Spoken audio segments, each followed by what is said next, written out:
Hi అండి. Welcome to creative academy YouTube classes. ఈరోజు మనం ఎక్సెల్ షార్ట్‌కట్ కీస్ సిరీస్‌లో భాగంగా మనం పార్ట్ 7లో కంట్రోల్ F1 నుంచి కంట్రోల్ F12 వరకు ఉన్నటువంటి డిఫరెంట్ షార్ట్‌కట్ కీస్ చూద్దాం. మొదటిగా కంట్రోల్ F1. మనకి ప్రతి ట్యాబ్‌లో ఆప్షన్స్ ఏవైతే డిస్‌ప్లే అయ్యేటువంటి ఏరియా ఉంటుందో మనం దీన్ని ఏమంటామంటే రిబ్బన్ అంటాం. ఎప్పుడైతే మనం కంట్రోల్ F1 అనేటువంటి షార్ట్‌కట్ వాడతామో ఈ రిబ్బన్ హైడ్ చేయటం, డిస్‌ప్లే అవ్వటం అనేటువంటి షార్ట్‌కట్ ఈ షో ఆర్ హైడ్ రిబ్బన్‌లో మనం చూడొచ్చు. అలానే ఒక సెల్‌లో మనముండి ఫార్ములా బార్‌కి ప్లస్ ఆ సెల్‌కి మధ్య నావిగేట్ అవ్వాలి ఎంట్రీ చేసేటప్పుడు. అంటే కర్సర్ పొజిషన్ గాని ఏదైనా మూవ్ అవ్వాలంటే మనం కంట్రోల్ F2 అనేటువంటి షార్ట్‌కట్ వాడటం ద్వారా ఇప్పుడు కర్సర్ ఎక్కడుంది? మన ఫార్ములా బార్‌లో ఉంది. మళ్ళా సెల్‌లోకి ఫార్ములా బార్‌లోకి ఇలా కర్సర్‌ని మూవ్ చేసుకోవడానికి మనకి కంట్రోల్ F2 అనేటువంటి షార్ట్‌కట్ ఉపయోగపడుతుంది. మనం ఇంకా ప్రింట్ ప్రివ్యూ కోసం కూడా మనం కంట్రోల్ F2ని కూడా వాడుకోవచ్చు. అలానే మనకి ఫార్ములాస్‌లో ఏదైనా ఒక పర్టిక్యులర్ సెల్స్‌ని సెలెక్ట్ చేసుకొని, ఏవైనా సెల్స్‌ని సెలెక్ట్ చేసుకొని, వాటికి ఒక నేమ్ ఇచ్చి వాటిని ఫార్ములాస్‌లో వాడుకోవచ్చు. ఫార్ములాస్ ట్యాబ్ ఎక్స్‌ప్లెయిన్ చేసినటువంటి వీడియోలో వీటి గురించి డీటెయిల్‌గా ఎక్స్‌ప్లెయిన్ చేసాం.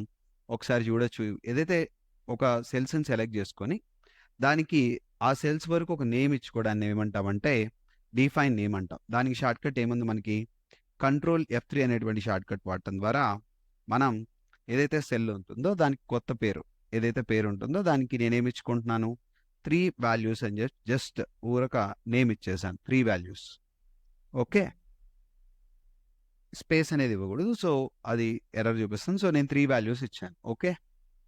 The syntax of this name is incorrect. So we have to start with character. So ఏం చేస్తున్నాను వాల్యూస్ 3 ఇచ్చాను. So okay. సో ఇప్పుడు వాల్యూస్ 3 ఉంది. క్లోజ్. సో నేనిప్పుడు equal to some of values అని ఇచ్చేస్తే వాల్యూస్ 3 ఆటోమేటిక్‌గా ఏమవుతుంది? ఆ 3 వాల్యూస్ యొక్క సమ్ నాకిక్కడ ప్రింట్ అయిపోయింది. ఇలా డైరెక్ట్‌గా వాటిని నేను ఫార్ములాస్‌లో వాడుకోవచ్చు. ఇలా కంట్రోల్ F3 డిఫైన్ నేమ్ అనేటువంటి ఫంక్షన్ చేయడానికి ఉపయోగపడుతుంది. అలానే కంట్రోల్ F4 ఈ విండో క్లోజ్ చేయాలంటే control F4 or alt F4 ఈ విండో క్లోజ్ చేయడానికి మనకి యూజ్‌ఫుల్‌గా ఉంటాయి.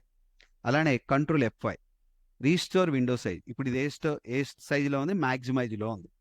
మాక్సిమైజ్ నుంచి దీన్ని రీస్టోర్ సైజ్‌లోకి తీసుకురావాలి. Next available size. సో, ఇలా మళ్ళా మనం ఏదైతే డిఫరెంట్ షార్ట్‌కట్స్ ఉన్నాయో కంట్రోల్ F10 అనేటువంటి షార్ట్‌కట్ వాడటం ద్వారా రీస్టోర్ నుంచి మాక్సిమైజ్‌కి మనం తీసుకెళ్ళొచ్చనమాట. కంట్రోల్ F5 ఏమో రీస్టోర్‌కి, కంట్రోల్ F10ని మళ్ళా రీస్టోర్ అయిన దాన్ని మాక్సిమైజ్ చేయడానికి మనకి డిఫరెంట్ షార్ట్‌కట్స్ యూజ్‌ఫుల్‌గా ఉంటాయి. నెక్స్ట్ కంట్రోల్ F6 ఏదైతే నెక్స్ట్ విండో గాని, నెక్స్ట్ వర్క్ బుక్ గాని ఏదైతే ఉంటుందో, నెక్స్ట్ విండో ఏదైతే ఓపెన్ అయి ఉంటుందో, ఆ విండోకి మూవ్ అవ్వడానికి మనం ఏం తీసుకుంటామంటే, షార్ట్‌కట్ కంట్రోల్ F6 అనేటువంటి షార్ట్‌కట్ తీసుకుంటాం. ఒక విండోని మూవ్ చేయాలంటే కంట్రోల్ F7 అనేటువంటి షార్ట్‌కట్ వాడటం ద్వారా, ఏదైనా విండోని మూవ్ చేయడానికి మనకేదైనా ఆప్షన్స్ కావాలంటే మనం ఏం తీసుకుంటాం, కంట్రోల్ F7 అనేటువంటి షార్ట్‌కట్ వాడినప్పుడు మనకిలా విండో మూవ్ చేయడానికి కావాల్సినటువంటి ఆప్షన్స్ అవైలబుల్‌గా వస్తాయి. Right. Control F7 move window ఆ 4 సైడెడ్ యారో డిస్‌ప్లే అవుతుంది. అలానే దీన్ని మినిమైజ్ చేయాలంటే కంట్రోల్ F9 అనేటువంటి షార్ట్‌కట్ వాడటం ద్వారా దీన్ని మినిమైజ్ చేయటం. రైట్. కంట్రోల్ F9 మనకి మినిమైజ్ వర్క్ బుక్ కోసం పనిచేస్తుంది. అలానే control F10 restore or maximize workbook already మనం ఇది చూసాం option. Control F11 new macro sheet open చేయడానికి మనకి కంట్రోల్ F11 అనేది యూజ్‌ఫుల్‌గా ఉంటుంది.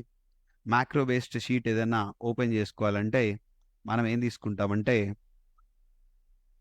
మనం కంట్రోల్ F11 అనేటువంటి షార్ట్‌కట్ తీసుకుంటాం. రైట్. అలానే control F12 open dialog box control O షార్ట్‌కట్‌తో ఏదైతే వర్క్ జరుగుతుందో అదే వర్క్‌ని మనం కంట్రోల్ కాంబినేషన్‌లో ఫంక్షనల్ కీ కాంబినేషన్‌లో చేయాలంటే కంట్రోల్ F12 అనేటువంటి షార్ట్‌కట్ వాడటం ద్వారా చేయొచ్చు. Thank you.